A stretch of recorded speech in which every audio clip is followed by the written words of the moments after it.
Good morning दोस्तों। आज मैं वाराणसी डिफेंस एकेडमी से अनिल सर आपको साइंस से रिलेटेड जितने क्वेश्चंस आते हैं आपके आर्मी जीडी से, आर्मी टेक्निकल में, आर्मी क्लर्क में, एनए में, इन सभी पर आधारित हम ऐसे क्वेश्चंस को आपको देंगे जो आपको हूबहू वही पेपर में आपको मिलेगा। तो आज हम यहाँ पढ़ते हैं कि साइंस में हमारा पहला क्वेश्चन है कार्बन का प्राकृतिक रूप क्या है। तो भाई नेचुरल रूप क्या है, प्राकृतिक रूप कार्बन का। तो पहली बात तो हम कार्बन होता क्या है, कार्बन हमारा जो होता है वह हमारा काला होता है। जैसे काले काले चीज रोटी में आप पकाते हैं तो वो काला हो जाता है, तो ये काले रंग का हो जाता है। तो ये जो हमारा कार्बन है वह काले रंग का हो जाता है, लेकिन इसमें कोयला जो होगा वह प्राकृतिक आपका नहीं आएगा, कोयला नहीं है इसका कार्बन का प्राकृतिक रूप। जबकि कार्बन के एलोट्रॉप्स आप देखें, कार्बन के अपरूप आप देखें तो कार्बन के अपरूप आपको 3 मिलते हैं।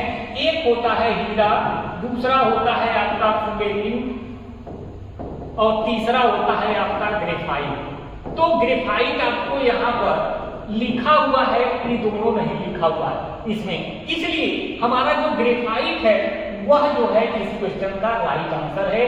तो कार्बन का प्राकृतिक रूप क्या है भाई, वो हमारा ग्रेफाइट है। नेक्स्ट हम दूसरे क्वेश्चन में चलते हैं। हमारा दूसरा है किस माध्यम में प्रकाश सबसे कम विचरण करती है। यहाँ सवाल है कम विचरण करना, यानी कम गमन करना। विचरण करना मतलब गमन करना। ये कम विचरण करती है सबसे कम। तो सबसे कम भाई देखिए वाटर में, जल में तो करेगा ही नहीं, पहली बात। दूसरा ऑप्शन है हवा में, तो हवा में भी तो करेगा नहीं, विचरण तो हवा में चलती है। इसका जो है ध्वनि का मरकरी में भी नहीं है। लेकिन सबसे जो राइट आंसर है हमारा वैक्यूम। वैक्यूम बोले तो जिसको हम निर्वात बोलते हैं। यहाँ पर जो निर्वात होता है वहां पर सारी चीजें, हवा हमारा, ये सारी चीजें उसमें नहीं होता है, इसलिए तो हमारा जो ध्वनि होता है वह सबसे कम जो होता है वह विचरण करती है, वह वैक्यूम में करती है। तो साउंड से रिलेटेड ये क्वेश्चन बहुत ही इंपॉर्टेंट है आर्मी जीडी के लोगों के लिए, जो आर्मी की तैयारी कर रहे हैं उन सभी बच्चों के लिए। नंबर दूसरा क्वेश्चन पर आते हैं हम कि लैक्टोमीटर का इस्तेमाल किसके मापने में किया जाता है। तो लैक्टोमीटर, जैसा कि बहुत से लोग जानते हैं, लैक्टोमीटर जो है वह क्या मापता है। हम दूसरे शब्दों में बोलते इस प्रश्न को कि लैक्टोमीटर क्या मापता है।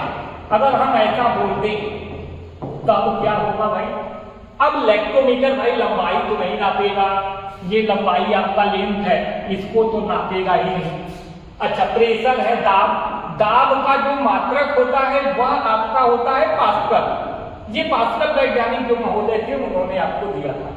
दूसरा है मोशन, गति, गति को भी ये मापेगा नहीं, क्योंकि गति ही कई प्रकार से है, इसलिए ये गति का भी नहीं आएगा, ना ही दाब को मापेगा और ना ही लेंथ यानी लंबाई को मापेगा। लंबाई को हम मापते हैं मीटर में, और यहाँ पर दिया हुआ है लैक्टोमीटर। इसलिए कभी कभी बच्चे ये भूल जाते हैं कि लंबाई को मात्रक मीटर होता है, तो यहाँ लैक्टोमीटर लिखा है तो मीटर के नाते वह लंबाई को माप देते हैं, इसलिए वो गलत हो जाता है। तो इसका राइट आंसर होगा भाई हमारा जो शुद्ध दूध होता है, हम दूध की शुद्धता को मापने में करते हैं इसका। ठीक है बच्चे, तो इसलिए इसका जो आंसर है, इसका राइट आंसर होगा option number B. Number next अगला क्वेश्चन, ये अक्सर हमेशा पूछा जाता है क्वेश्चन, केमिस्ट्री से रिलेटेड है कि ब्रोमीन का सूत्र क्या है। ब्रोमीन का पूछेगा, क्लोरीन का पूछेगा, फ्लोरीन का पूछेगा, पारा का पूछेगा, जिसको मरकरी बोलते हैं, इनका पूछेगा। तमाम ऐसी चीजें, कैल्शियम है, कॉपर है, कार्बन है, ब्रोमीन है। तो सिंबल यहाँ जो ब्रोमीन है, ये सिंबल आप बी वाला देखें तो ये है कार्बन का, इसको कार्बन बोलते हैं। सी को प्रतीक कार्बन, इसको कॉपर कहते हैं। ये कॉपर है, Cu प्रतीक है उसका, और ये Ca जो है यह कैल्शियम का प्रतीक है। तो कैल्शियम का जब ये प्रतीक है तो एक बचा आपका Br, तो Br जो है ये ब्रोमीन का प्रतीक होता है।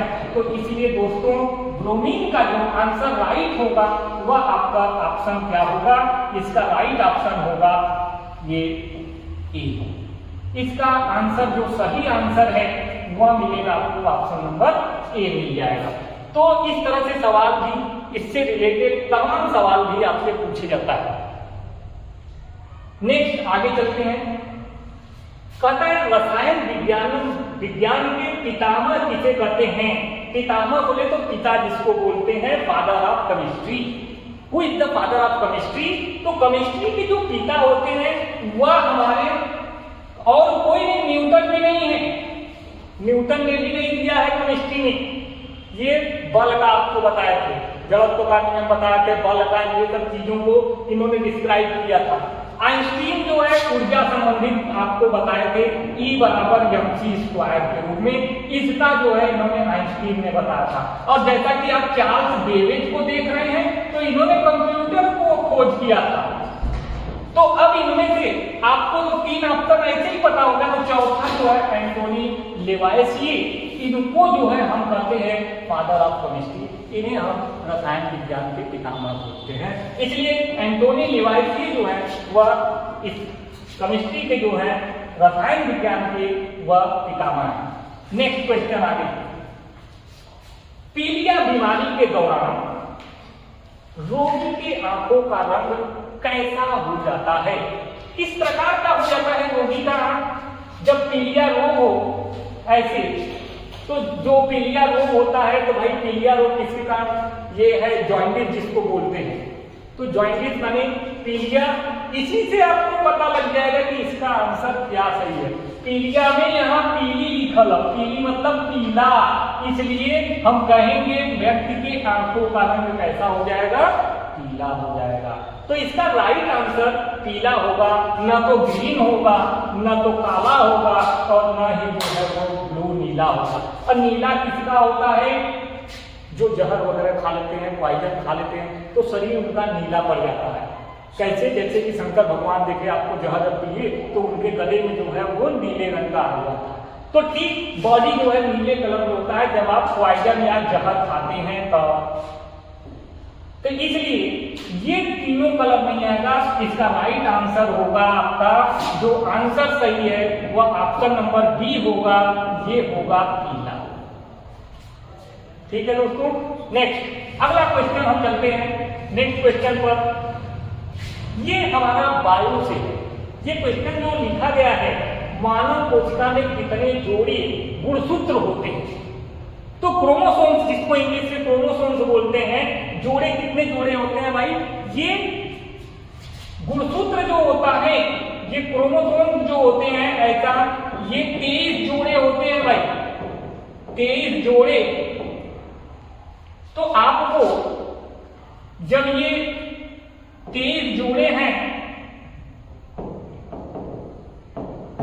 तो यहां सवाल कभी कभी दूसरी तरफ से पूछ देता है, कहता है मानव कोशिका में कितने गुणसूत्र होते हैं? तब ऑप्शन सही होगा 46, यानी बी वाला ऑप्शन सही होगा। अगर वो बोल दिया कितने जोड़े, कितना जोड़ा गुणसूत्र पाया जाता है, तो हमेशा याद रखना भाई दोस्तों कि उसका जो ऑप्शन वो 23 जोड़े, यानी 23 जोड़े होते हैं आपके, इसके गुणसूत्र होते हैं मानव कोशिका के। तो ये गुणसूत्र जो होते हैं, जिसको क्रोमोसोम्स कहते हैं, ये मोतियों की तरह होते हैं उस पर, जो ये आनुवंशिक लक्षणों को एक पीढ़ी से दूसरी पीढ़ी में ले जाने का काम करते हैं। तो ये गुणसूत्र की जो संख्या होगी, यहाँ पर जोड़े में पूछा गया है सवाल, इसलिए इसका राइट आंसर जो होगा वह होगा आपका 23 जोड़े, यानी आंसर जो होगा वह 23 जोड़े गुणसूत्र आपके पाए जाते हैं। तो ठीक है दोस्तों, आगे की तरफ हम बढ़ते हैं। Thank you. हम अगला आपको जो है नेक्स्ट वीडियो में आपको हम ऐसे ही आपको क्वेश्चन देते रहेंगे। धन्यवाद।